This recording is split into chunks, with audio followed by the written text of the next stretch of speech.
సారి దేవునికి మహిమ చెల్లిద్దామా. హల్లెలూయా.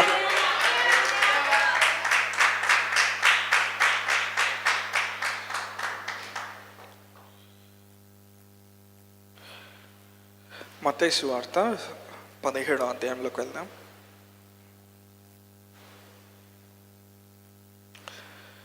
మత్తయి సువార్త 17వ అధ్యాయం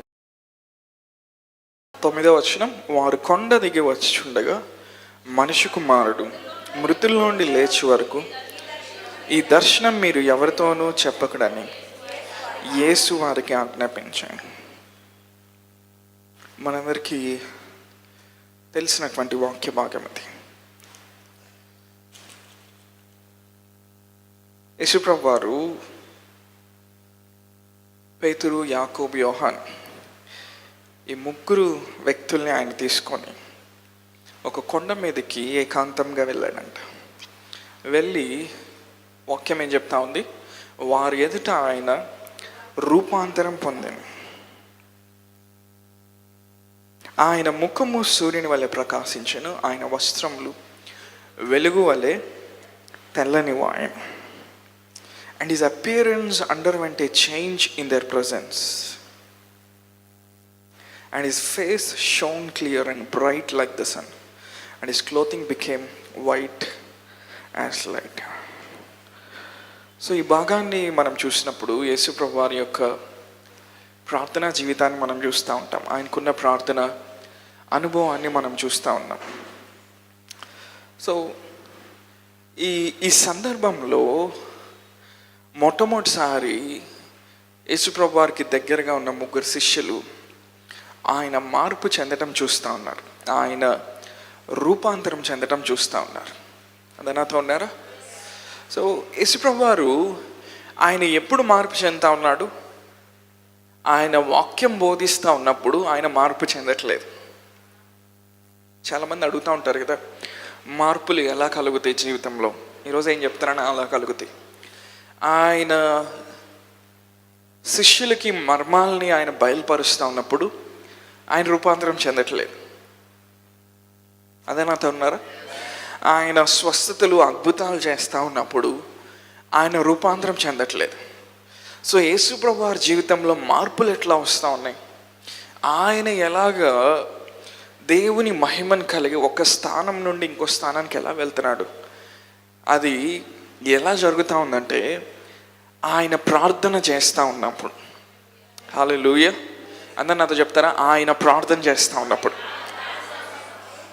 మన యేసయ్య ఎలాంటి వ్యక్తి అంటే ఆయన ప్రార్థనాపరుడు, ఆయన ప్రార్థన చేసేవాడు. And he underwent A change in there presence. ఆలోచిద్దాం, ముగ్గురిని ఆయన వెంట పెట్టుకొని వెళ్తున్నాడు అంటే ఏం జరగబోతుందో కూడా ఆయనకి తెలుసు. ఏం జరిగితే ఈ ముగ్గురు శిష్యులు చూడాలనుకుంటున్నాడు కూడా మేబీ ఆయనకు ముందే తెలిసి ఉండొచ్చు. ఎందుకని వాక్యంలో మనం లోతుగా వెళ్ళి చూస్తే యేసుప్రభు రెగ్యులర్గా ఆయన తరచుగా ప్రార్థన చేసేవాడు. కొన్నిసార్లు రాత్రి అంతా ఆయన ప్రార్థన చేసేవాడు. ఎంతమంది నాతో ఉన్నారు? సో ఈ లోకంలో మనము విజయవంతంగా జీవించాలంటే దేవుని సన్నిధిని మనం కలిగిన వారుగా ఉండాలి. ఎవరైతే ప్రార్థన చేస్తారో, ఎవరైతే దేవునితో సహవాసంలో ఉంటారో, ఫెలోషిప్లో ఉంటారో, వాళ్ళు ఎప్పుడు కూడా దేవుని సన్నిధికి వాళ్ళు ఏం చేస్తారు? ఆతిథ్యం ఇచ్చేవారుగా ఉంటారు. ఎంతమంది నాతో ఉన్నారు? సో ప్రార్థన గురించి చెప్తున్నాను కాబట్టి అంత ఇంట్రెస్ట్గా లేదంటారా? సో ప్రార్థన చేసే వాళ్ళు ఏం చేస్తారు? దేవుని సన్నిధిని హోస్ట్ చేస్తారు. దేవుని సన్నిధికి వాళ్ళు ఆతిథ్యం ఇస్తారు. పాస్టర్ గారు మీరు చాలా లోతుగా చెప్తుంటే మాకు అర్థం కావట్లేదు అంటారు కదా. మరి సింపుల్గా చెప్తుంటే కూడా మీరు వినట్లేదు కదా, మీ అటెన్షన్ ఇక్కడ లేదు కదా. సో సింపుల్గానే మాట్లాడుతున్నాను. సో ప్రార్థన చేసే వాళ్ళు ఏం చేస్తారు? దేవుని సన్నిధికి ఆతిథ్యం ఇచ్చే వాళ్ళుగా ఉంటారు, లేకపోతే దేవుని సన్నిధిని హోస్ట్ చేసే వాళ్ళుగా ఉంటారు. సో మనం దేవునితో నడుస్తున్నామంటే, మనము దేవునికి సజీవంగా ఉన్నామంటే, లేకపోతే ఆత్మీయంగా మనం సజీవంగా ఉన్నామంటే దాని అర్థం ఏంటంటే దేవుని సన్నిధిని మనం కలిగి జీవిస్తున్నామని అర్థం. హల్లెలూయా. ఏం కలిగి జీవిస్తున్నాం? మనం దేవుని సన్నిధిని కలిగి జీవిస్తూ ఉన్నాం. కానీ ఎవరైతే ప్రార్థన ద్వారా దేవునితో సహవాసంలో ఉంటారో వాళ్ళ జీవితాల్లో మాత్రమే ఆయన సన్నిధి ప్రత్యక్షమవుతా, ఆయన సన్నిధి కార్యాలు చేస్తూ ఉంటారు. క్రీస్తుని నమ్ముకున్న ప్రతి వ్యక్తి కూడా లోపల దేవుని సన్నిధిని కలిగి ఉన్నారు. కానీ ఎవరైతే ప్రార్థన చేసేవారిగా ఉంటారో they will enjoy or experience his manifested presence. వాళ్ళు మాత్రమే ఆయన సన్నిధిని ఆస్వాదిస్తారు, లేకపోతే వాళ్ళ జీవితాల్లో మాత్రమే ఆయన సన్నిధి ప్రత్యక్షమై కార్యాలు జరిగిస్తూ ఉంటారు. హల్లెలూయా. సో వాక్యం వింటూ ఉన్నప్పుడు మీరేమి కావాలని కోరుకుంటున్నారు? దేవుని సన్నిధి నాలో ఉంది చాలా అనుకుంటున్నారా? యేసయ్యని నమ్ముకున్నాను చాలా అనుకుంటున్నారా? లేకపోతే దేవుని సన్నిధి నా జీవితంలో ప్రత్యక్షం అవుతా ఆ సన్నిధి ద్వారా కార్యాలు జరగాలనుకుంటున్నారు?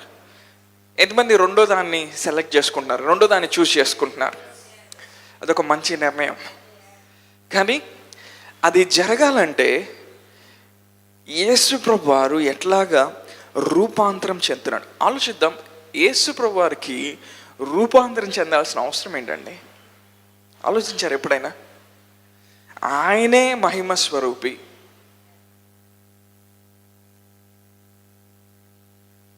ఆయన ఎవరు? ఆయన మహిమ స్వరూపి. ఆయన రూపాంతరం చెందాల్సిన అవసరం ఏముంది?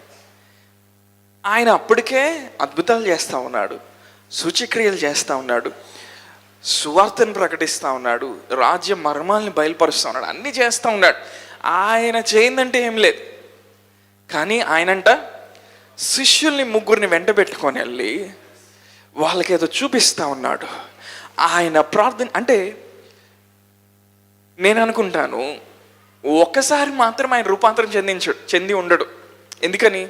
ఒకసారి మాత్రమే శిష్యులకు చూపించాడు. అంటే ఆయన ప్రార్థన చేసిన ప్రతిసారి ఏదో జరిగి ఉండేది. అది బైబిల్లో రాయబడాల. ఆయన ప్రార్థన చేసిన ప్రతిసారి ఏదో జరిగేది కాబట్టి ఆయన ధైర్యంగా ముగ్గురిని తీసుకెళ్ళాడు. ఈరోజు ఏం జరగబోతుందో వాళ్ళకి చూపిద్దామని. అంటే ఆయన జీవితాన్ని ఏది నడిపిస్తూ ఉందో, ఆయన జీవితానికి బ్యాకింగ్ ఫోర్స్ ఏంటో, ఆయన జీవితాన్ని వెనక ఉండి నడిపించే శక్తి ఏంటో వాళ్ళకు చూపిద్దాం అనుకుంటున్నాడు. ఆ శక్తి ఏంటంటే యేసుప్రభు వారికి తండ్రితో ఉన్న సహవాసం. హల్లెలూయా. ఆ శక్తి ఏంటి? యేసుప్రభు వారికి తండ్రితో ఉన్న సహవాసం. అంటే ఆలోచిద్దాం.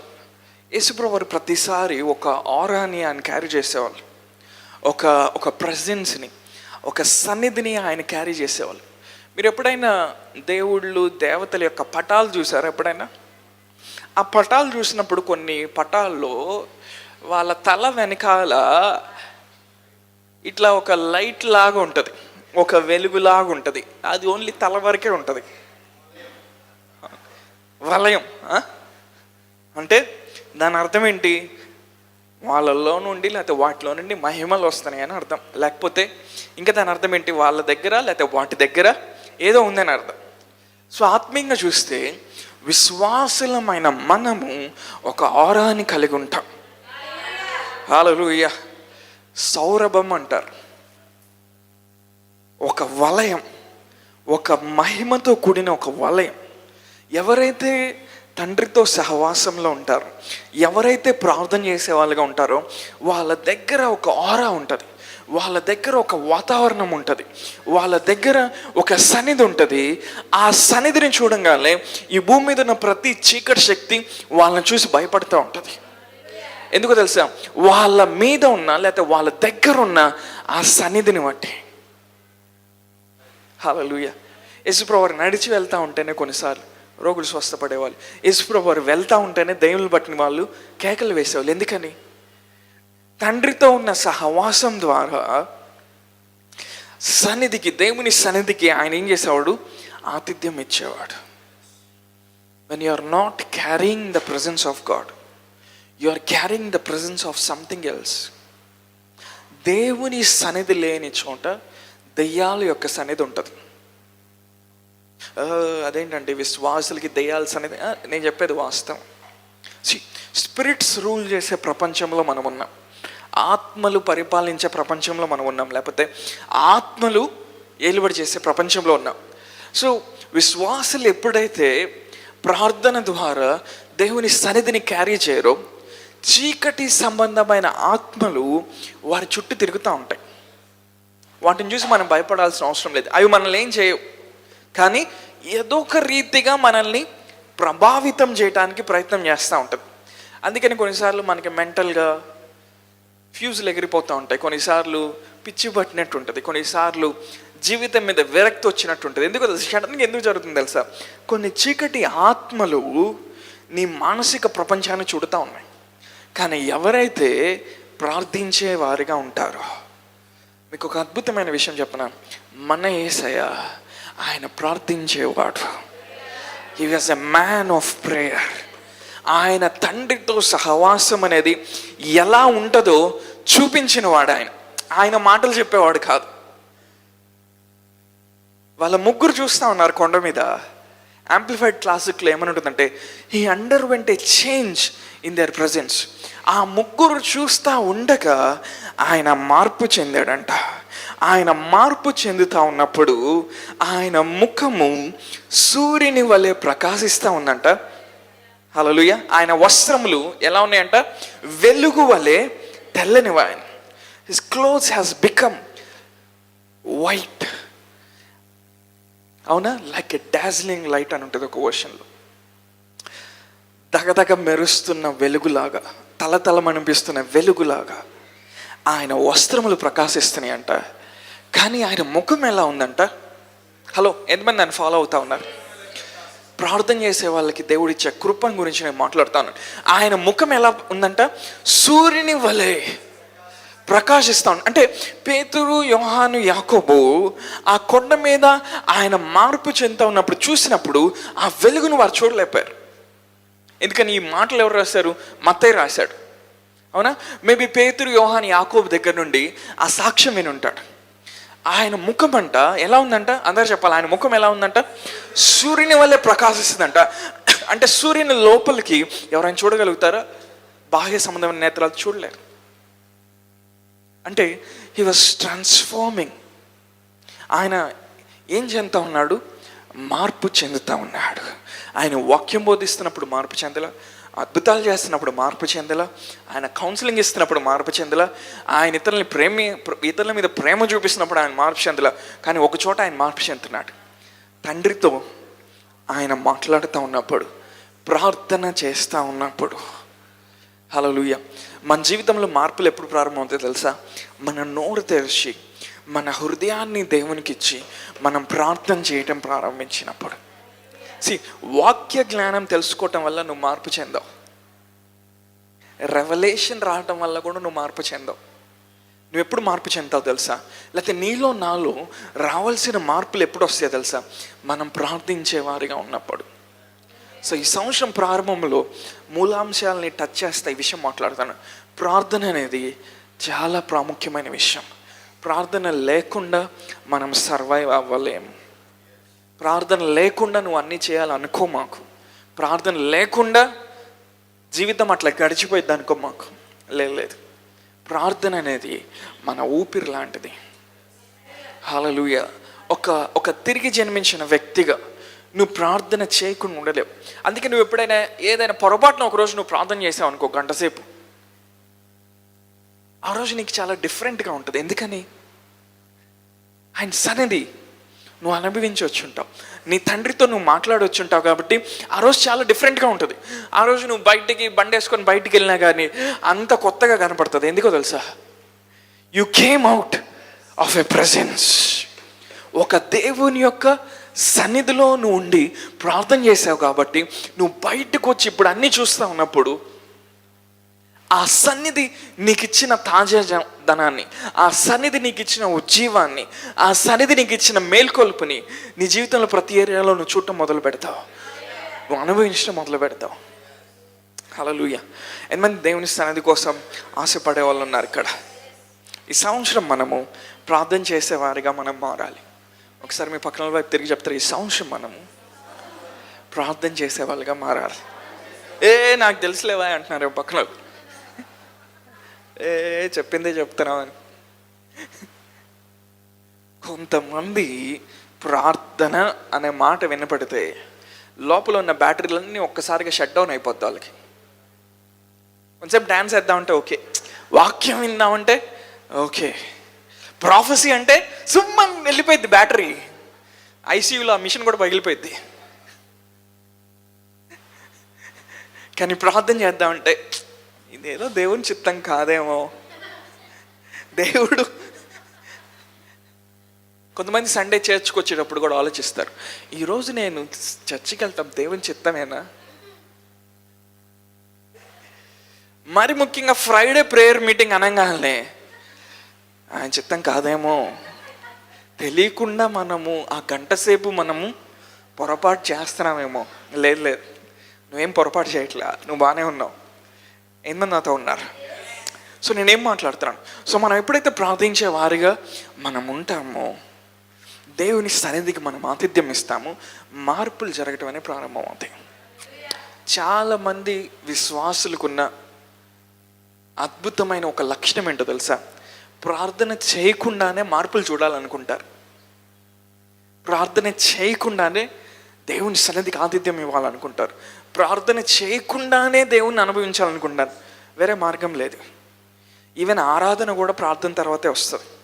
ఈవెన్ నువ్వు ఆరాధించేటప్పుడు కూడా అది నీ ప్రార్థన అనుభవం, దాని వెనకాల నీ ప్రార్థన అనుభవం లేకపోతే నువ్వు ఆరాధించుకుంటున్నట్టు ఉంటుంది, నీ దేవుడిని ఆరాధించినట్టు ఉంటుంది.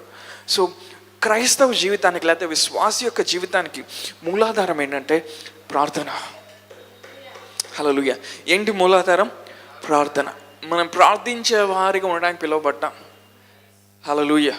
మనం 24 గంటలు ప్రార్థన చేస్తున్నాం అనుకో, మన సిస్టమ్ కరెక్ట్గానే ఉంది. అసలు ప్రార్థన చేయాలనిపించట్లేదు అనుకో, సిస్టంలోకి వైరస్ వచ్చిందని అర్థం. కొంతమంది అంటారుగా, భక్తి చేయాలి కానీ బ్రదర్ మరీ ఎక్కువ చేయకూడదు, మరీ అదే ధ్యాసలో ఉండకూడదు. అలాంటి ఆశ నీకుంటే నీ సిస్టమ్ కరెక్ట్గానే ఉంది. కానీ అలాంటి ఆశ నీకు లేకపోతే, ఇక్కడ కూర్చుని మనం అందరం ఒకటి అనుకుంటాం ప్రార్థన నీకు. చాలామంది చెప్పే ప్రశ్న ఏంటో తెలుసా? నాకు ప్రార్థన చేయడం రాదు బ్రదర్. ఆ అబద్ధాన్ని, అపవాది నీకు ఎప్పుడు చెప్పుంటాడు తెలుసా? చిన్నప్పుడు సండే స్కూల్లో చెప్పుంటాడు. నువ్వు అబద్ధానికి పాలు పోసి పోసి పోసి పోసి అదొక పాల స్తంభం అయి ఉంటుంది. చాలామంది ప్రార్థన వచ్చేసరికి వారి నమ్మిక విధానం వేరుగా ఉంటుంది. అమ్మో నేనా గంట సేపా? ఇక్కడ కూర్చున్న ప్రతి ఒక్కరు కనీసం 4 గంటలు ఈజీగా ప్రార్థన చేయగలరు. ఏంటి బ్రదర్ అట్లా చెప్పారు? 10 గంటలు కూడా చేయగలరు, పెద్ద విషయమేం కాదు మీకు. కాకపోతే ఏంటంటే క్రమశిక్షణ లేదంతే. సర్వీసే గంటన్నరలో అయిపోతే నేను 4 గంటలు ప్రార్థన చేస్తాను. టైం వస్తుంది, నువ్వు చేసే టైం వస్తుంది. ఎంతమంది నాతో ఉన్నారు? సో యేసుప్రభువు వారి జీవితాన్ని చూసినప్పుడు ఆయన ప్రతిసారి ఆయన నరావతారిగా ఉన్నాడు, ఇక్కడ రక్తమాంసంలో ఉన్నాడు. ప్రతిరోజు ఆయన వెళ్ళి కార్యాలు చేయాలి, ప్రతిరోజు ఆయన వెళ్ళి స్వస్థత చేయాలి, అద్భుతాలు చేయాలి, దయ్యాలను వెళ్ళగొట్టాలి, ప్రతిరోజు వెళ్ళి వాక్యాన్ని బోధించాలి. సో దీనికి కావాల్సిన శక్తి అంతా, దీనికి కావాల్సిన అభిషేకం అంతా ఆయన ఎక్కడ పొందుతా ఉన్నాడు? ఆయన ప్రార్థన చేసే స్థానంలో పొందుతా ఉన్నాడు. హల్లెలూయా. నీ లైఫ్లో సీరియస్గా నువ్వు ఎప్పుడు మార్పులు చూస్తావంటే నువ్వు ప్రార్థన చేసే వ్యక్తిగా మారినప్పుడు. నువ్వు ఎంత వాక్యమైన అయినొచ్చు, దేవదూతలే, అవునా, మికాయేలు, రఫాయేలు, గాబ్రియేలే వచ్చి నీకు బైబిల్ బోధించినా నువ్వు మారవు. కొంతమంది చాలా వింతగా చూస్తున్నారు, అవి వచ్చి బోధిస్తే అని. అవి వచ్చి బోధించినా నువ్వు మారవు. కానీ ఎప్పుడైతే నీ హృదయాన్ని దేవునికి సమర్పించి నువ్వు ప్రార్థన చేయడం మొదలు పెడతావు, ఆయన ఆత్మ అంట మనలో ఉండి ఆయన ప్రార్థన చేపిస్తాడంట. మనం ప్రార్థన చేసేటప్పుడు మనం ఎలా చేస్తామంట? అబ్బా తండ్రి అని మొర పెడతామంట. హల్లెలూయా. అంటే ప్రార్థన అనేది మతంలో నుండి వచ్చిన ఆచారం కాదు. ప్రార్థన అనేది ఒక సహవాసం, it's a fellowship, it's a koinonia, ఒక కమ్యూనియన్. అది అంటే ఇద్దరు వ్యక్తుల మధ్య ఉండే ఒక లోతైన అనుభవం అది. హల్లెలూయా. సో ప్రార్థనని ఎంతకాలం అయితే మనం ఒక ఆచారంగా చూస్తామో, ఒక మతంలో నుండి వచ్చిన ఒక పద్ధతిగా చూస్తాం, మనం చేయలేం.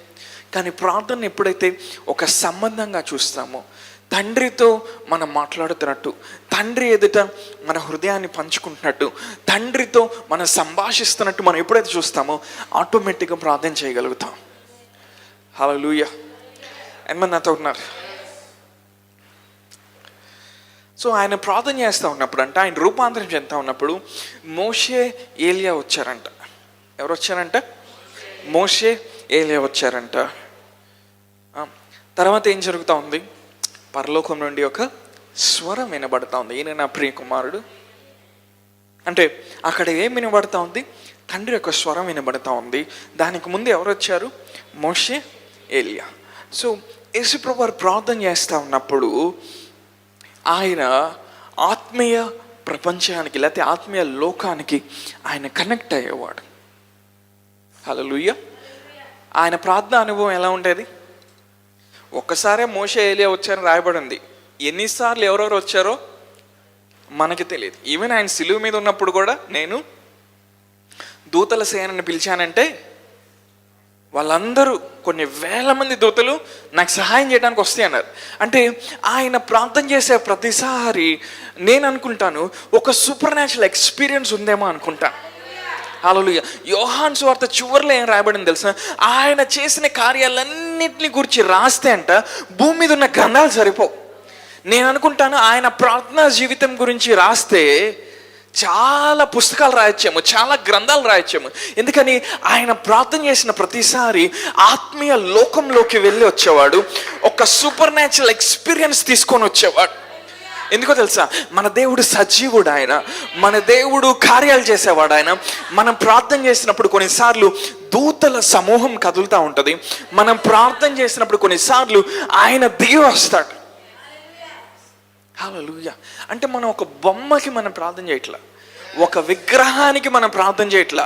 అంటే కన్నులుండి చూడలేని వాడు కాదు, చెవులుండి వినలేని వాడు కాదు ఆయన. యెషయా గ్రంథంలో ఆయన ఏమన్నాడు? రక్షింపనేరకున్నట్లు నా హస్తము కుర్చ కాలేదు, ప్రార్థన విననేరకున్నట్లు నా చెవులు మందం కాలేదు. హల్లెలూయా. అంటే ఆయన మన ఫాదర్, ఆయన మన తండ్రి. హల్లెలూయా. నువ్వు నేను ఎందుకు ప్రార్థన చేయాలి తెలుసా? మనకేదో వస్తుందని కాదు, మన తండ్రితో మనం సహవాసం కలిగి ఉండటానికి. హల్లెలూయా. ప్రార్థన చేయనప్పుడు మనం ఏం చెప్తా ఉంటాము తెలుసా దేవునికి? ప్రభువా నువ్వు అక్కడ కూర్చో, నాకు తెలుసు ఎట్లా జీవించాలో నాకు తెలుసు, డబ్బులు ఎట్లా వస్తే నాకు తెలుసు, ఆ జాబ్ ఎట్లా వచ్చిద్దో నాకు తెలుసు, అవునా, ఇది ఎట్లా జరిగించాలో నాకు తెలుసు ప్రభా, బై ఎక్స్పీరియన్స్ ఐ నో అంటాడు. ఇప్పుడు దేవుడు ఏమంటాడు? నీ ఎక్స్పీరియన్స్, నీ ప్రొఫైల్ నీ దగ్గర పెట్టుకో, పని చేసుకో, మళ్ళీ కలుద్దాం అంటాడు 10 సంవత్సరాల తర్వాత. మనం అలా ఉండకూడదు. సో ప్రార్థన చేసేవాళ్ళు ఎప్పుడు కూడా ఆత్మీయ ప్రపంచంలోకి వెళ్తారు. దేవుడు చూపించే చూడటం మొదలుపెట్టి ఈ భాగంలో ఏం జరుగుతుందంటే యేసుప్రభు వారు ఇంకొంత సమయంలో ఆయన సిలువ మీదకి వెళ్ళబోతా ఉన్నాడు. సో మోషే ఏలియా వచ్చి జరగబోయే కొన్ని వాటి కోసం ఆయన్ని సిద్ధపరుస్తూ ఉన్నాడు. హల్లెలూయా. జరగబోయే కొన్ని వాటి కోసం ఆయన్ని సిద్ధపరుస్తూ ఉన్నాడు. అంటే ప్రార్థన మనల్ని ఏం చేస్తుందంటే జరగబోయే విషయాల కోసం మనల్ని సిద్ధపరుస్తుంది. హల్లెలూయా. సో ప్రార్థన లేకుండా మనం సర్వైవ్ అవ్వలేము. ఆ పాయింట్కి నువ్వు వచ్చావంటే నువ్వు దేవుని మీద ఆధారపడుతున్నావు అని అర్థం. హల్లెలూయా. సో మనం ప్రార్థన ఎందుకు చేయమో తెలుసా? మన మీద మనం ఆధారపడినప్పుడు చేయం. సింపుల్, అంతే. మనకి చేయాలని అనిపించట్లేదని కాదు, లేకపోతే టైం లేదని కాదు, లేకపోతే రాదని కాదు. ఇదేంటండి తండ్రితో మాట్లాడటం రాదంటారే? మీ తండ్రితో మీరు మాట్లాడలేదు ఎప్పుడు? రాదా ఆయనతో మాట్లాడటం? ఎవడో నేర్పించాలా? ప్రార్థన కూడా అంతే. ఎంతమంది నాతో ఉన్నారు? ఈ సంవత్సరం మనము నూతనమైన ప్రార్థన ఆత్మ కోసం అడగాలి. హల్లెలూయా. మొట్టమొదటిగా ఎందుకు? ఆయన అనుభవించడానికి, ఆయన్ని తెలుసుకోవటానికి. ఎంతమంది నాతో ఉన్నారు? యేసుప్రభు వారు ఈ భాగంలో 9వ వచనం చూస్తే ఆయన ఇంకో మాట చెప్తా ఉన్నారు. వారు కొండ దిగి వచ్చుచుండగా మనిషి కుమారుడు మృతుల్లో నుండి లేచు వరకు. 17:9 మత్తయి సువార్త. వారు కొండ దిగి వచ్చుచుండగా మనిషి కుమారుడు మృతుల్లో నుండి లేచు వరకు ఈ దర్శనము మీరు ఎవరితోనూ చెప్పకూడని యేసు వారికి ఆజ్ఞాపించారు.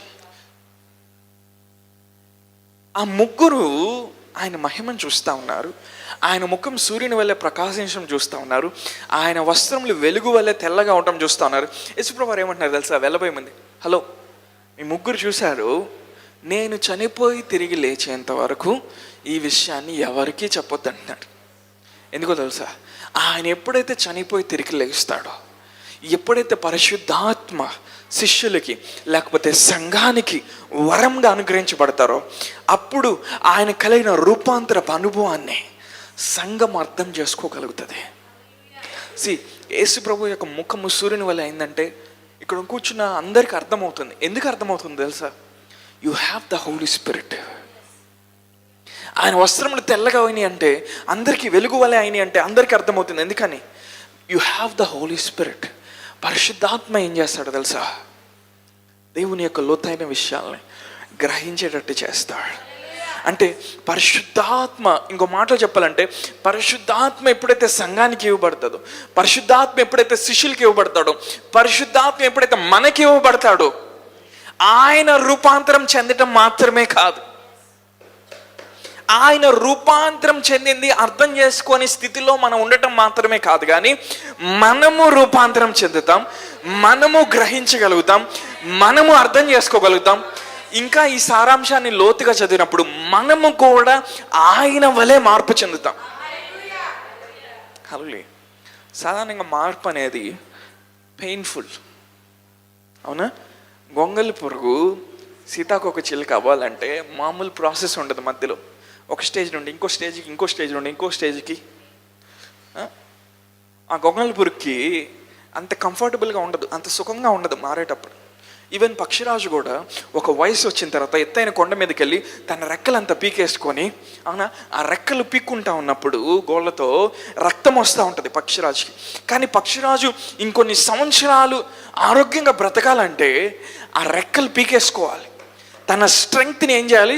రెన్యూ చేసుకోవాలి. హల్లెలూయా. మనం మార్పు చెందుతున్నప్పుడు ఏం జరుగుతుంది తెలుసా? దేవుడు మనల్ని మహిమ నుండి ఇంకొక ఉన్నతమైన మహిమ అనుభవంలోకి పిలుస్తున్నప్పుడు ఏం జరుగుతుంది తెలుసా? మనం బలహీనం అవ్వట్లేదు, కానీ మన బలం అనేది నూతన పరచబడతా ఉంది.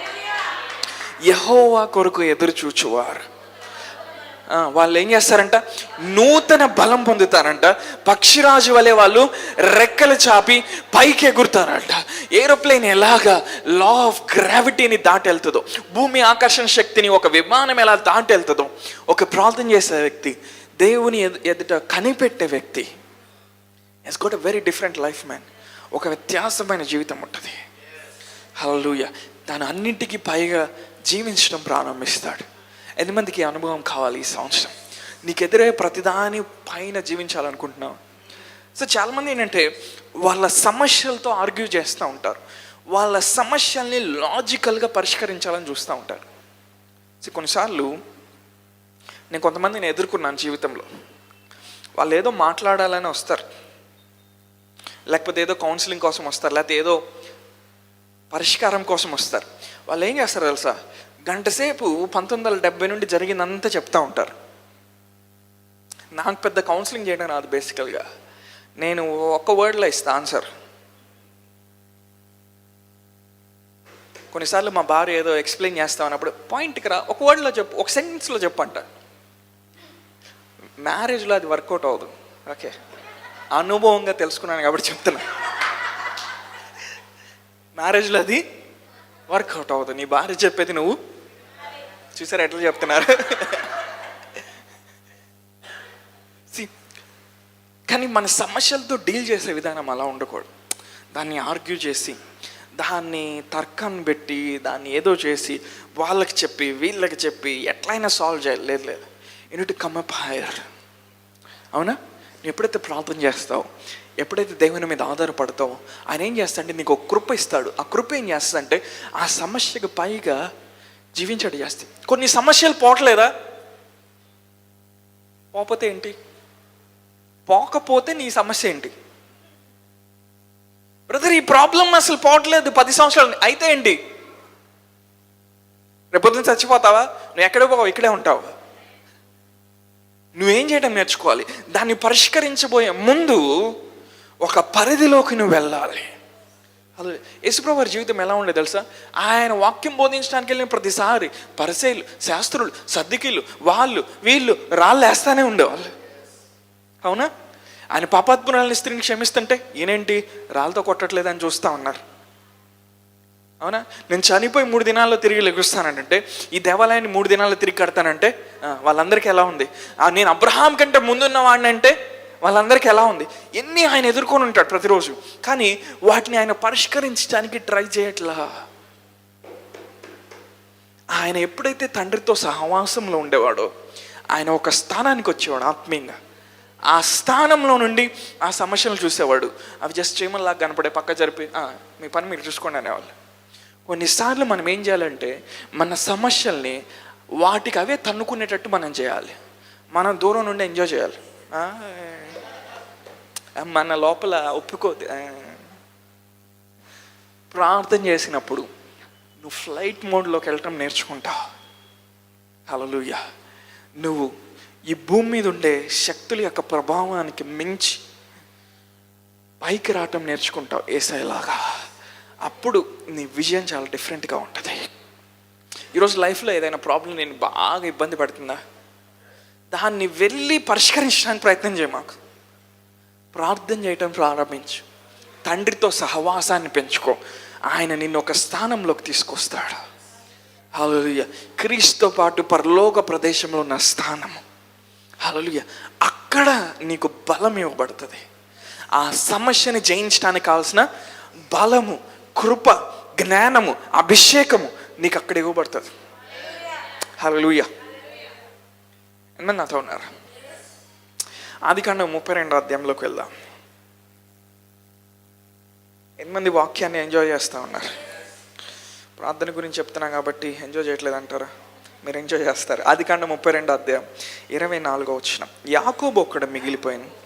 ఒక నరుడు తెల్లవారు వరకు అతనితో పెనుగులాడాను. తాను అతని గెలవకుండా చూచి తొడగూటి మీద అతని కొట్టాను. అప్పుడు అతడు ఆయనతో పెనుగులాడటం వల్ల యాకోబు తొడగూడు వసలేను. 26. ఆయన తెల్లవారుచున్నది కనుక నన్ను పోనిమ్మనగా అతడు, నీవు నన్ను ఆశ్రయించితేనే కానీ నేను నిన్ను పోయినాను. ఆయన నీ పేరేమని అడుగు. అతడు యాకోబు అని చెప్పాను. 28. అప్పుడు ఆయన, నీవు దేవునితోను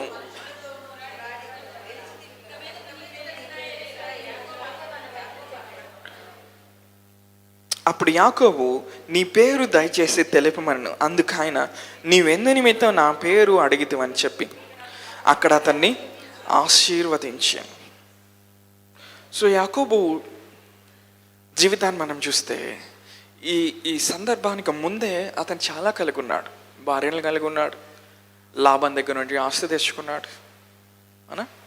ఒక మాటలో చెప్పాలంటే తనకు కొరత లేదు, తన కొదువు లేదు.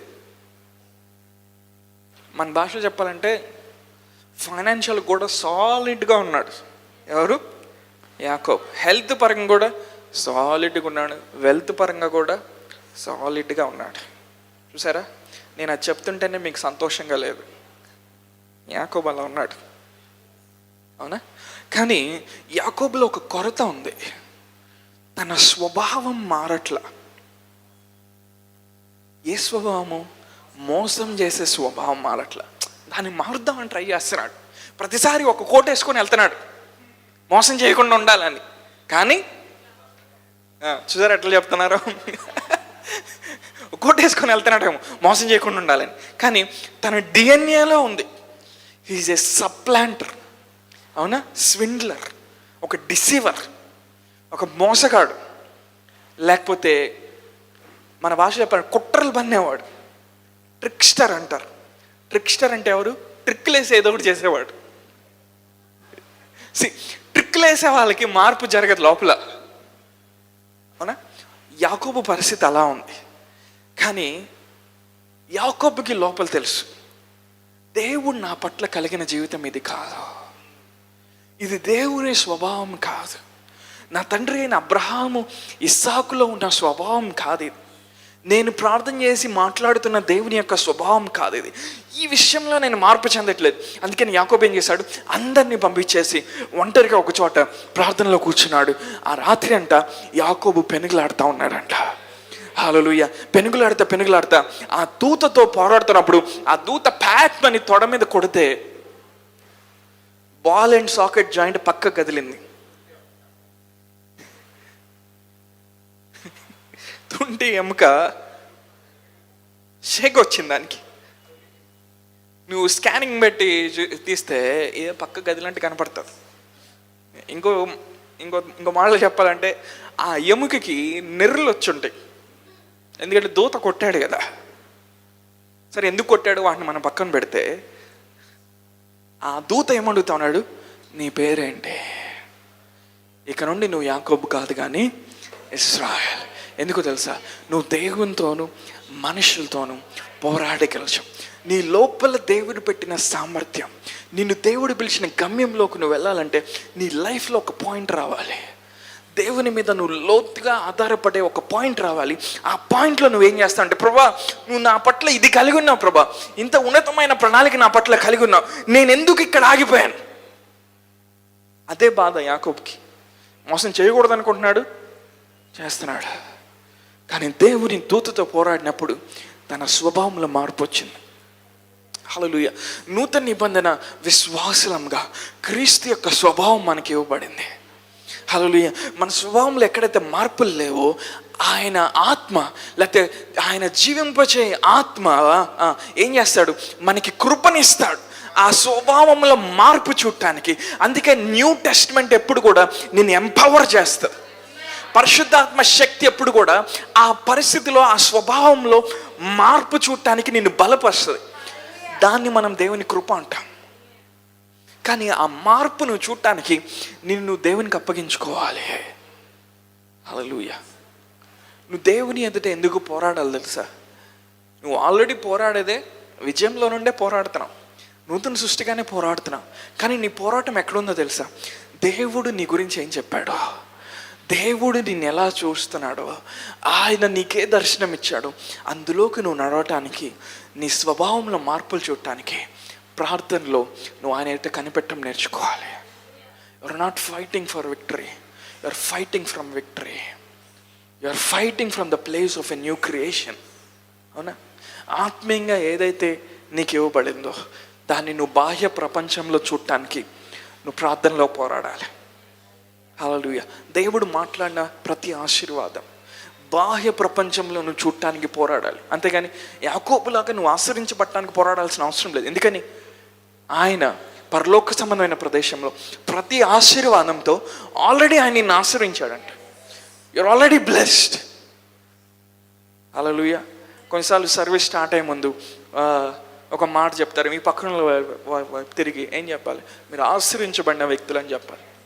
మీరు ఆశ్రయించబడటానికి ప్రయత్నం చేస్తున్నారని కాదు, మనం ఎవరమే ఆశ్రయించబడిన వ్యక్తులు.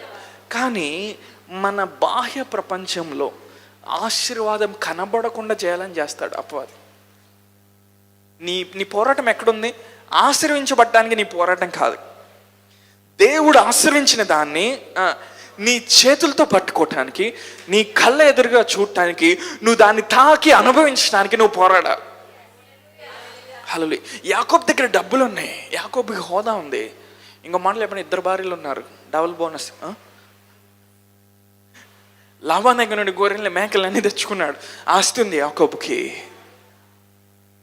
కానీ మేబీ ఆత్మీయంగా యాకోబు తాను చూసుకున్నప్పుడు అనుకుని ఉంటాడు, ప్రభా ఈ విషయంలో మార్పు చెందట్లా.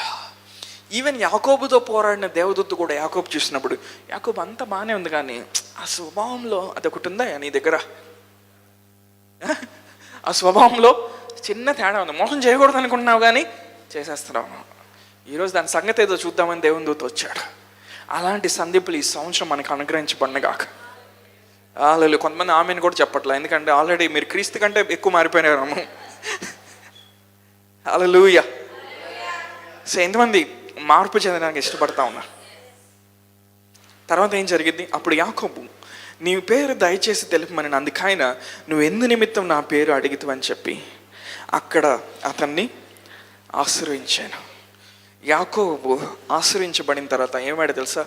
ఇజ్రాయేల్గా అయ్యాడు. ఒక వ్యక్తి ఒక దేశంగా అయ్యాడు. ఒక వ్యక్తిలో నుండి 12 గోత్రాలు వచ్చినాయి. ఒక వ్యక్తిలో నుండి ఇజ్రాయేల్ దేశం బయటకు వచ్చింది. హల్లెలూయా. దేవుడు నీ స్వభావాన్ని మార్చినప్పుడు,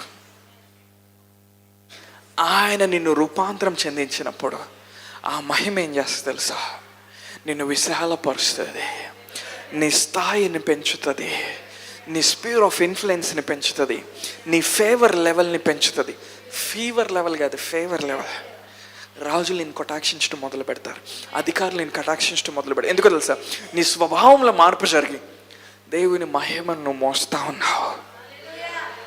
యాకోబు ఇజ్రాయేల్గా మారిన తర్వాత యాకోబు చూసిన వాళ్ళందరూ యాకోబు అనేవాళ్ళు కాదు, మోసగాడు అనేవాళ్ళు కాదు. ఏమనేవాళ్ళు? ఇజ్రాయేల్. హల్లెలూయా.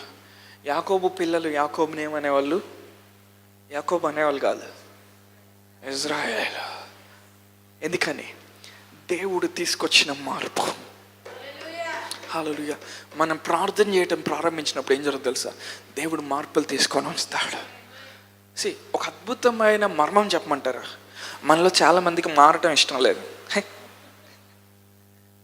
మనకి మార్పు ఇష్టం ఉండదు. మనకి ఎప్పుడైనా హోదా కావాలి, ఒక పొజిషన్ కావాలి, ఒక స్టేటస్ కావాలి, కానీ మార్పు ఉండదు. ఈవెన్ దేవుని రాజ్యంలో కూడా అంతే. మనం మారకుండానే అన్నీ పట్టుకోవడానికి ట్రై చేస్తాం, మార్పు చెందకుండానే అన్నీ కావాలని కోరుకుంటాం, కానీ అది అలా వర్కౌట్ అవుతుంది. దేవుని రాజ్యంలో ట్రాన్స్ఫర్మేషన్ లోపల జరగాలి. ఈ సంవత్సరం నేను దేవుణ్ణి ఒకటి అడుగుతాను, ప్రభా నా లోపల ఒక మార్పు తీసుకొనిరా, నీ మహిమను ఉన్నతమైన స్థితిలో నేను అనుభవించడానికి, నీ కార్యాలు ఉన్నతమైన స్థితిలో నేను అనుభవించడానికి, నీ కృపను ఉన్నతమైన స్థితిలో నేను అనుభవించడానికి ప్రభా నా లోపల ఒక మార్పు తీసుకొనిరా. Lord bring that change inside of me. ఎంతమంది అలాంటి డిజైర్తో ఉన్నారు? బ్రదర్ నేను ఆల్రెడీ మారాను బ్రదర్. ఆ మారడం గురించి నేను చెప్పట్లా, నువ్వు క్యారీ చేసే మహిమ, the status of the glory that you're carrying. Hallelujah. The status of the presence that you are carrying. ఎంతమంది నాతో ఉన్నారు? ఆ మహిమ యొక్క స్థానంలో ఇంకొక అడుగు నువ్వు వేయాలి. ఇన్ఫ్యాక్ట్ ఇంకొన్ని అడుగులు నువ్వు ముందుకు వేయాలి. నువ్వు ఎక్స్పాండ్ చేయబడతావు, దేవుణ్ణి ఇంకా లోతుగా తెలుసుకుంటావు, పరిశుద్ధాత్మని ఇంకా లోతుగా నువ్వు అనుభవిస్తావు, ఆయన మహిమైశ్వర్యం అనుభవిస్తావు, ఆయన కృపల్ని నువ్వు అనుభవిస్తావు, ఆయన అభిషేకాలు నువ్వు అనుభవిస్తావు. ఈ భూమి మీద ఒక విజయవంతమైన జీవితం జీవించడం మొదలు పెడతావు. అందరూ భూ సంబంధమైన వాటితో పోరాడుతుంటే నువ్వు పోరాడవు. ఎందుకో తెలుసా? నువ్వు ఆల్రెడీ ఫ్లైట్ మోడ్లోకి వచ్చేసావు. పక్షిరాజు వలె రెక్కలు చాపి నువ్వు ఎగరటం నేర్చుకున్నావు. హల్లెలూయా. ఆ ఎరను ఎలా తీసుకోవాలని నీకు తెలుసు. హల్లెలూయా. ఎంతమంది నాతో ఉన్నారు? ఈ సంవత్సరం ప్రతి యాకోబు ఇజ్రాయేల్గా మారును గాక. హల్లెలూయా. యాకోబు ఏం చెప్తాను జాగ్రత్త వినండి. యాకోబు ఒక్కడు యాకోబులాగే ఉన్నప్పుడు యాకోబు ఆశీర్వాదమే యాకోబు దగ్గర ఉంటుంది. ఇప్పుడు కనెక్ట్ అవుతారు నాతో. యాకోబు ఇజ్రాయేల్గా మారినప్పుడు the blessing of a nation, దేవుడు అబ్రహాంతో చెప్పాడు. హల్లెలూయా. ఏమని చెప్పాడు? జనములకు నేను నిన్ను ఆశీర్వాద కారణంగా ఉంచుతాను, నీ ద్వారా the nations of the earth, the families of the earth shall be blessed. Hallelujah. యాకోబు ఇజ్రాయెల్గా మారినప్పుడు ఒక దేశంకు ఉండే ఆశీర్వాదం తన మీదకి వస్తూ ఉంది, ఒక దేశానికి ఉండే కటాక్షము అతని మీదకి వస్తూ ఉంది, ఒక దేశం అనుభవించే కృప అతని మీదకి వస్తూ ఉంది. వాళ్ళు ఎంతమంది అలాంటి దానికోసం సిద్ధపరుస్తున్నారు? ఇన్ఫ్యాక్ట్ దేవుడు అబ్రహాంతో వాగ్దానం చేశాడు, శారాతో కూడా వాగ్దానం చేశాడు, మీ గర్భంలో నుండి నేను రాజుల్ని బయటికి తీసుకొని వస్తా ఉన్నాను. రాజులు ఏం చేస్తారు? దేశాలను పరిపాలిస్తారు. King shall rule the nations. నీ బ్లెస్సింగ్ నీ వరకు కాదు, దేశానికి అది. హల్లెలూయా. ఎంతమంది ఈ వాక్యాన్ని రిసీవ్ చేసుకుంటున్నారు? ఎంతమంది వాక్యాన్ని మంచి హృదయంతో స్వీకరిస్తాం? నీ బ్లెస్సింగ్ నీ వరకే కాదు, అదొక దేశానికి. You start to think like a nation when you are transformed like Jacob. యాకోబు వలె నువ్వు మార్పు చెందినప్పుడు, ఇజ్రాయేల్గా నువ్వు తయారైనప్పుడు, ఒక దేశంలాగా నువ్వు ఆలోచించడం మొదలు పెడతావు.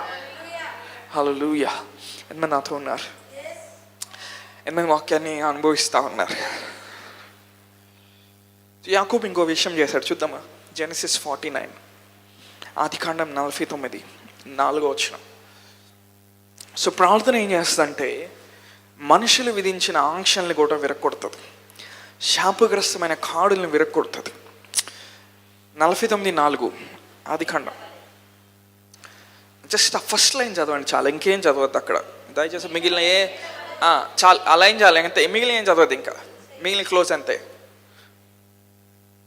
నీళ్ళ వలె చంచలుడివై నీవు అతిశయం పొందవు. Turbulent as the waters you will no longer XL.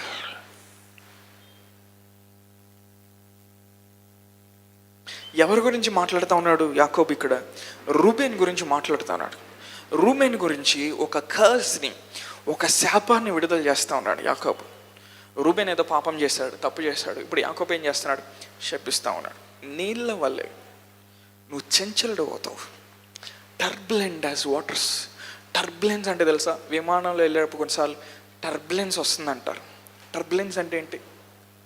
Flight ఇట్లా ఊగుతూ ఉంటుంది, అది స్టేబుల్గా ఎలా కదులుతూ ఉంటుంది, అవునా? రూబేన్ జీవితం అట్ట టర్బులెంట్గా అయిపోయింది. స్థిరంగా ఉండలేడు రూబేన్, స్థిరంగా ఆశ్రయించబడలేడు, స్థిరంగా నిలబడలేడు. ఎందుకంటే ఒక కర్స్, ఒక శాపము తన తండ్రి దగ్గర నుంచి వచ్చింది. ఆ శాపం ఏం చేస్తుందంటే చంచలుడుగా అతను చేస్తా ఉంది. ఇంకా వాక్యం లోపలికి వెళ్ళి మీరు చదివినప్పుడు ఆ శాపం ఏం చేస్తుందంటే అతని తరం మీదకి, అతని వంశం మీదకి మరణాన్ని తీసుకొని వస్తుంది.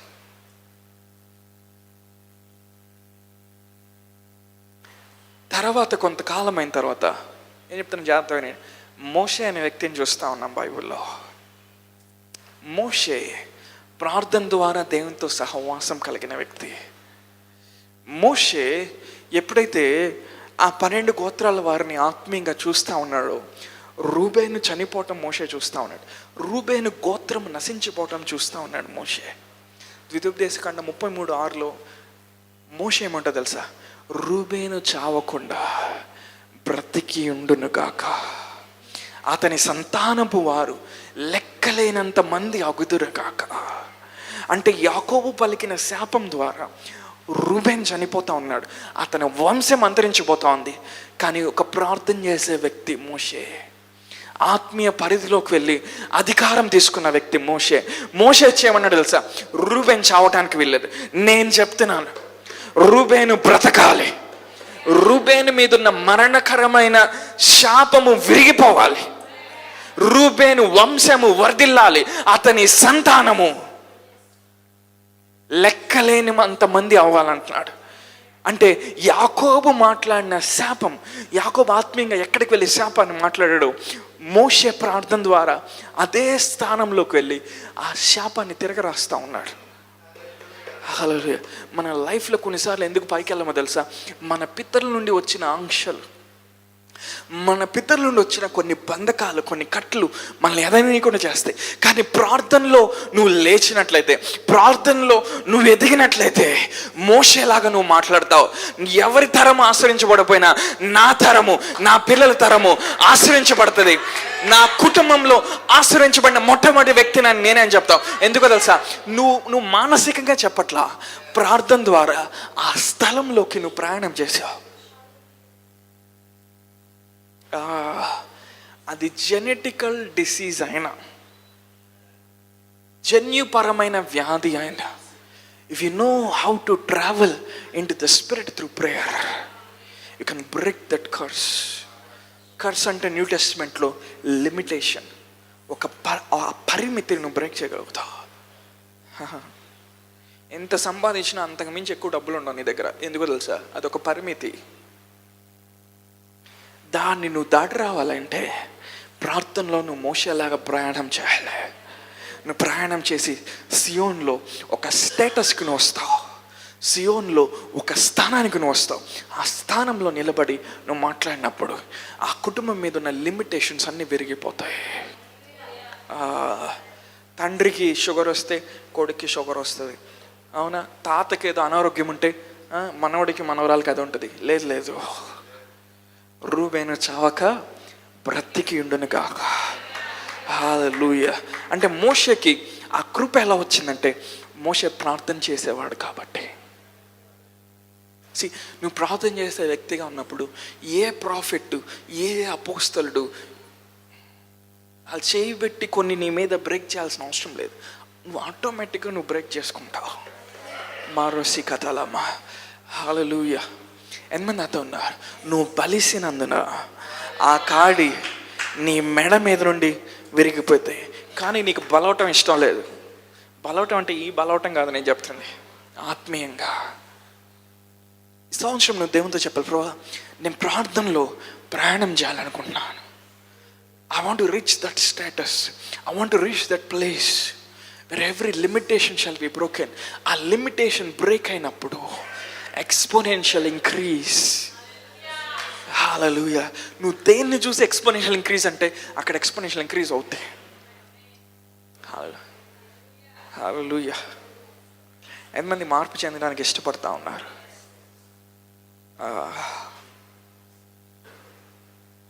బైబిల్లో ఇంకొక వ్యక్తి ఉన్నాడు. యేసు అతని వైపు చూసి, యోహాను సువార్త 1వ అధ్యాయం 40 నుండి 42 కింద భాగంలో చదువుతాను. యేసు అతని వైపు చూసి, నీవు యోహాను కుమారుడు అయిన సీమోను, నీవు కేఫా అనబడదు అని చెప్పాను. కేఫా అను మాటకు రాయి అని అర్థం. పేతురు యేసుప్రభువు వారి దగ్గరకు వచ్చినప్పుడు ఎలా ఉన్నాడు? సీమోన్ లాగా ఉన్నాడు. సీమోన్ అంటే అర్థం ఏంటి? రెల్లు, ఒక రీడ్, ఒక రెల్లు లాంటోడు. అంటే సీమోన్ యొక్క స్వభావం ఏంటంటే గాలి వస్తే వంగిపోతాడు. మనుషులు ఏదన్నా మాట అంటే స్థిరంగా ఉండలేడు. మనకున్న ప్రాబ్లమే సీమోన్కు ఉంది. ఆ చిన్న పాప వచ్చి అక్కడ వాళ్ళ మంట వేసుకుంటున్నప్పుడు ఆయనతో నువ్వు ఉన్నావుగా అనగానే మతోడు ఆయన ఎవరు నాకు తెలియదు అంటున్నాడు. రెల్లు. మన ఆత్మీయ జీవితం ఎలా ఉంటుంది తెలుసా? రెల్లు లాగా ఉంటుంది, అవునా? రెల్ అనేది యాక్చువల్గా హిబ్రూలు చూస్తే ఒక ఒక ఒక ప్లాంట్ అనమాట, ఒక హర్బ్ అనమాట. దానికి ఏమైందంట, గాలి రాగానే ఇంక పూర్తిగా వంగిపోయింది, ఇంకా లేసేది ఉండదు మళ్ళీ, అవునా? మన ఆత్మీయ జీవితం కూడా ఉంది. మనం రెల్లులాగా ఉండటానికి పిలవాలి. 2 రోజులు బాగుంటాం, 3 రోజులు ఏదో డిప్రెషన్ వస్తాయి, 4వ రోజు ఎవరో ఆంటీ తిడతారు, 5వ రోజు ఎవడో బంధువు తిడతాడు, గాలి మొత్తం పోయిద్ది ఒకేసారి. ఇది ఎంతకాలం అండి ఈ జీవితం? నువ్వు రెల్లులాగా ఉండటానికి పిలవబడలే. యేసుప్రభువు వారు పేతురు ఫస్ట్ టైం కలిసినప్పుడు ఏమన్నా తెలుసా? సిమోను, నువ్వు రెల్లులాగా ఉన్నావు, నాకు తెలుసు సిమోన్, ఏ గాలి కొట్టినా గాలి కొట్టుకొని పోతావు, నీ దగ్గర స్థిరత్వం లేదు, కానీ నేను నిన్నేం పిలుస్తున్నాను తెలుసా? ఇక నుండి నువ్వు కేఫా అనబడదు. కేఫా అంటే ఏంటి? రాయి అని అర్థం. యేసుప్రభువు వారు పేతురుని చూసి ఒక చోట ఏమన్నాడు? ఈ బండ మీద నా సంఘాన్ని కడతాను. అంత చంచలుడైన పేతురునే యేసుప్రభువు వారు మార్చేసి ఆ పేతురు అనే పునాది మీద అంట సంఘాన్ని కట్టడానికి ఇష్టపడ్డాడంట. అంటే అది ఎలాంటి మార్పో చూడండి. అంటే పేతురు ఈ రెండు ఇన్సిడెంట్ల మధ్య పేతురికి ఏం జరిగిందో తెలుసా? దేవుని ఆత్మ పేతురు మీద పెంతెకోస్తు దినమందు కుమ్మరించబడినప్పుడు పేతురు ప్రార్థనలో ప్రయాణం చేశాడు. ప్రభువా, నేను రెల్లులాగా ఉండటానికి ఇష్టపడట్లా. ప్రభువా, ప్రతి గాలికి కొట్టుకొని పోవడానికి ఇష్టపడట్లా. ప్రభువా, చిన్నపిల్ల వచ్చి బెదిరిస్తే బెదిరిపోవడానికి నేను ఇష్టపడట్లా. ఇదిగో ఏ మనుషులు ఎదుట నేను పారిపోయాను, వాళ్ళే 3000 మంది ఉన్నప్పుడు ఇదిగో నేను నిలబడి నేను మాట్లాడబోతా ఉన్నాను. ఎందుకంటే నేను ఇంకా రెల్లుని కాదు, I have become a stone. Hallelujah. నేను ఒక బండగా నేను మారిపోయాను. ఈ సంవత్సరం దేవుడు నిన్ను ఒక ఆత్మీయ బండగా ఆయన చేయనుగాక. హల్లెలూయా. నువ్వు బండగా అయినప్పుడు మనుషుల మాటలను బట్టి నువ్వు కదిలించబడవు, పరిస్థితులను బట్టి నువ్వు చంచలుడు అయిపోవు. నీకు ఆ బండకి తెలుసు, ఏం మోస్తుందో ఆ బండకి తెలుసు. దేవుడు మోషేతో ఏమన్నాడు? ఈ బండ చాటున నిన్ను దాచి నా హస్తంతో నిన్ను కప్పి నా వెనక భాగాన్ని నీకు చూపిస్తాను. కానీ నూతన నిబంధనలో ఉన్న బండ ఏం చేస్తా తెలుసా? నువ్వు ఆ బండ మీద నిలబడి నువ్వు ఆయన్ని ముఖాముఖిగా చూడగలుగుతావు. హల్లెలూయా. నాతో ఉన్నారా? ఒక స్టెబిలిటీని, ఒక స్థిరత్వాన్ని దేవుడు ఈ సంవత్సరం నీ లైఫ్లో తీసుకొచ్చిన కాక నువ్వు ప్రార్థన చేసే విషయంలో, వాక్యం ధ్యానించే విషయంలో, దేవుని వెంబడించే విషయంలో ఒక స్థిరత్వం నీకు కావాలి. హల్లెలూయా. సునామీ వచ్చి ఆ బండను కొట్టినా సునామీ వచ్చి వెళ్ళిపోయింది, కానీ ఆ బండ అక్కడే ఉంటుంది తెలుసా? తుఫాను వచ్చి ఆ బండను కొట్టినా తుఫాను వచ్చి వెళ్ళిపోయింది, కానీ ఆ బండ అక్కడే ఉంటుంది. ఎంతమంది నాతో ఉన్నారు? దేవుడు మనల్ని విశ్వాసంలో అలా స్థిరులుగా చేయాలనుకున్నాడు. ఊసరు వెళ్ళి తెలుసా మీకు ఎప్పుడైనా? ఊసరు వెళ్ళి ప్రత్యేకత ఏంటి? రంగులు మారుస్తుంది.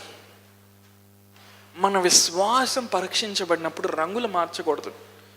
మనం పెయింటర్ కాదు కొత్త కొత్త పెయింట్ తీసేసుకోవటానికి. కష్టం రాగాలని ఒక పెయింట్, శ్రమ రాగాలని ఇంకొక పెయింట్, శోధన రాగాలని ఇంకొక పెయింట్. లేదు, your not a painter, your a stone. నువ్వు ఒక రాయివి. ఆ మార్పు నీకు ఎక్కడ కలుగు తెలుసా? దేవునితో సహవాసం చేసే పొంది ప్రతిరోజు. హల్లెలూయా. ఆయన ఎలా స్థిరమైన వాడో, మన దేవుడు స్థిరమైన వాడా కాదా? ఆయనలో ఏ చంచలత్వము లేదంట. ఆయన ఎవరు? స్థిరమైన వాడు. One who is eternal and immortal. నిత్యమైన వాడు, కదిలించబడలేనటువంటి వాడు ఆయన. ఆయనంట నిన్ను అలా చేస్తాడంట. ప్రార్థనలో నువ్వు ప్రయాణం చేయటం ప్రారంభించినప్పుడు, సంవత్సరం మనం ఒక పిక్నిక్ వెళ్తున్నాం, ఒక ట్రిప్కి వెళ్తున్నాం మనం. ఆ ట్రిప్ ఏంటో తెలుసా? ప్రార్థనలో ప్రయాణం చేసి ఆ సియోనులో దేవుని యొక్క లోతుల్ని మనం తెలుసుకోబోతా ఉన్నాం. హల్లెలూయా. అదే మన పిక్నిక్ ఈ సంవత్సరం. హల్లెలూయా. సంపూర్ణ సిద్ధి పొందుచున్న నీతిమంతుల ఆత్మ ఎద్దకు, జ్యేష్ఠుల సంఘం ఎద్దకు, వేవేల కొలది దూతల ఎద్దకు, ఇప్పుడు సియోను కొండ వద్దకు మనం వచ్చి ఉన్నాము. హల్లెలూయా. ఆ సియోను కొండలో ఏం జరుగుతుంది? నీతిమంతుల ఆత్మ సంపూర్ణతలోకి వస్తూ ఉంది. There is a transformation happening in the mount of Zion. అది గోరంట్ల దగ్గర లేదు. నువ్వు ఆత్మీయంగా ప్రయాణం చేసేటప్పుడు సియోను ఒక పరిధిని, ఒక ప్రాంతాన్ని నువ్వు ఎదుర్కొంటావు. దేవుడు అక్కడ నుండి పరిపాలన చేసే ప్రాంతాన్ని సియోన్ అంటారు. అక్కడ దేవుడు ఏం చేస్తాడు తెలుసా? ఆత్మల్లో కావలసిన మార్పుని ఆయన తీసుకొని వస్తాడు. ఆ ప్రాంతంలో ఏం జరుగుతుంది తెలుసా? నలిగిపోయిన, విరిగిపోతున్న రెల్లు లాంటి సీమోను కేఫాగా మారుతాడు. ఆ ప్రాంతంలో ఏం జరుగుతుంది తెలుసా? ఒక యాకోబు, మోసం చేసే ఒక యాకోబు ఇజ్రాయేల్గా మారుతాడు. హల్లెలూయా. చనిపోయి శాపంతో నలిగిపోతున్న రూబేను అతని వంశం, ఆ ప్రాంతంలో వాళ్ళకి ఏం జరుగుతుంది తెలుసా? వాళ్ళు బ్రతుకుతారు. అతని సంతానం లెక్కలేనంత మంది అవుతారు. Hallelujah. There is a transformation in the presence of God. Hallelujah. ఆయన ప్రార్థన చేసేటప్పుడు మార్పు పొందలే, వాక్యం చెప్పేటప్పుడు మార్పు పొందలే.